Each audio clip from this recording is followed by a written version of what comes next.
Hey everybody, welcome back. All right, so we are progressing on this motor swap in the 1996 Formula SLS 500. It's no longer a 500, it has a 670 in it. So in the last video, I talked about how we needed to get an exhaust for it because the original pipe and can did not work out of the F chassis. So I did manage to find a SKIDOO part chart, about 45 minutes for me. So he pretty much had everything I needed. So we did pick up a can.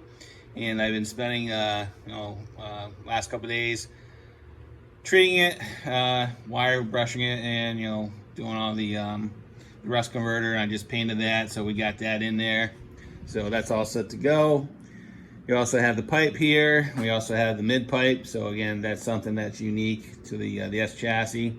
So it's not a direct pipe or not a direct exit into the can. There's actually an intermediate pipe that you need to get. So we have all that. That's all set to go.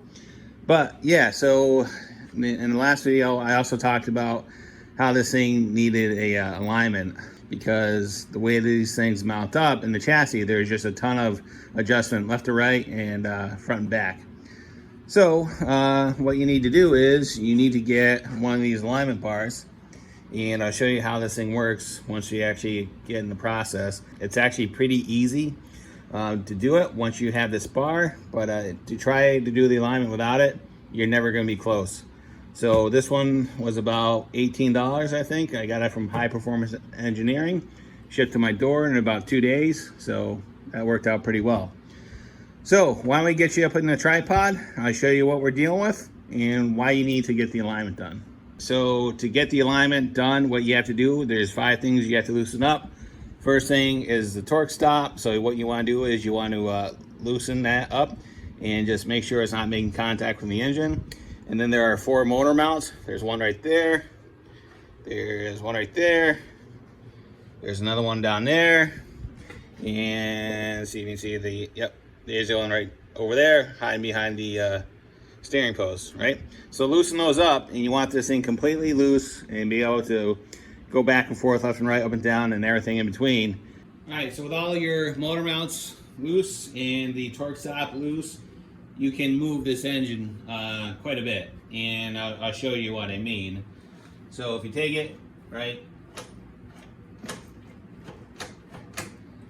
so there is a ton of play in there, and again, these chassis were designed to accommodate a wide series of engines, twins and triples, over the course of 6 or 7 production runs, right? Or 6 or 7 years of production runs. Because of that, if you ever pull an engine out of one of these F chassis or an S chassis, you have to do an alignment. You can't get around it because, as you saw, what you think will get you close in the ballpark just with your eyeball, you're going to be off quite a bit.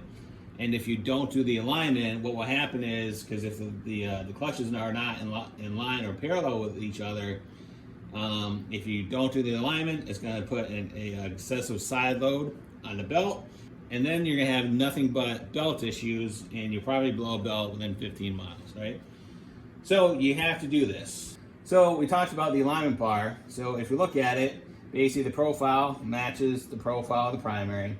And then there's really only 4 things we want to be concerned about as far as the points of contact.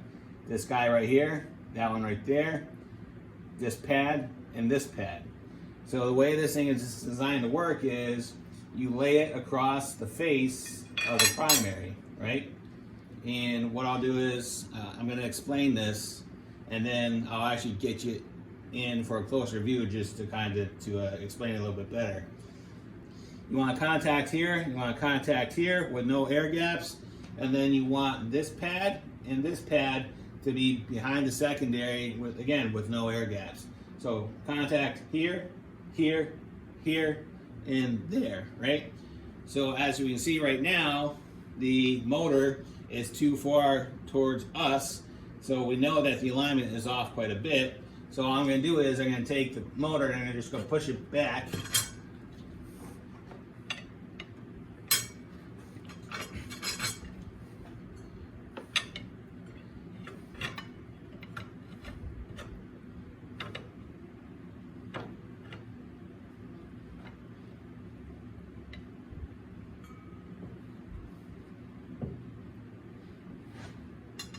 So now I have contact here and here, right?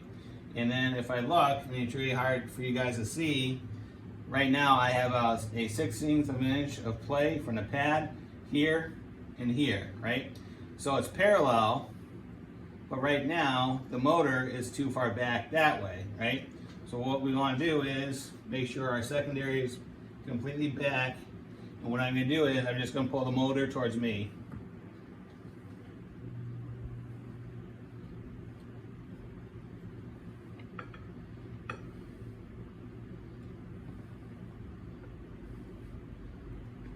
So this is where we're at.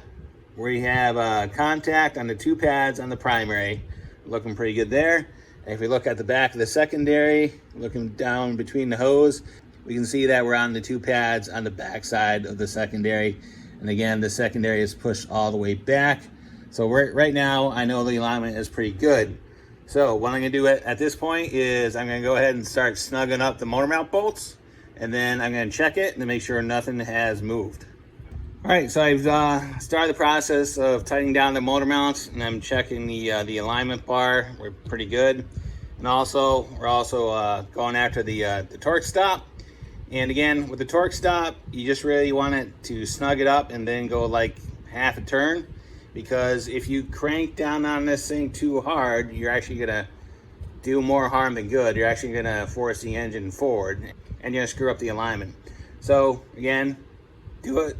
Tighten it up so it makes contact, half a turn, do the jam nut, and typically that's all you need to do. So again, checking the alignment, we're good on the pads of the primary, and then we're looking down at the secondary, we're still pretty good. So, all right, so there you go. As long as you have the right tools, this job is pretty easy. Again, it needs to be done. So, like I said, it takes probably about 5 or 10 minutes. If you do have a sled that has an electric start, you do have to take the ring off, and because the alignment bar won't fit behind the ring gear. You also have to remove the starter because there's no way to get the access to that bolt. But once you get the primary off, getting the starter off is pretty easy. It's just two 6mm Allen head bolts and the 13 that hangs off the back. Just take those off. Starter can be pushed out, get access to that one bolt, and then you're done. So, all right, I hope this helps everybody out. I know when I was doing a search for this, there was no videos on how to do alignment on a SKIDOO sled. So hopefully this helps somebody out. If there's any thoughts, questions, or concerns, go ahead and leave them in the comments box. I'll get back to you as soon as I can. And as always, thanks for watching and have a great day. See ya.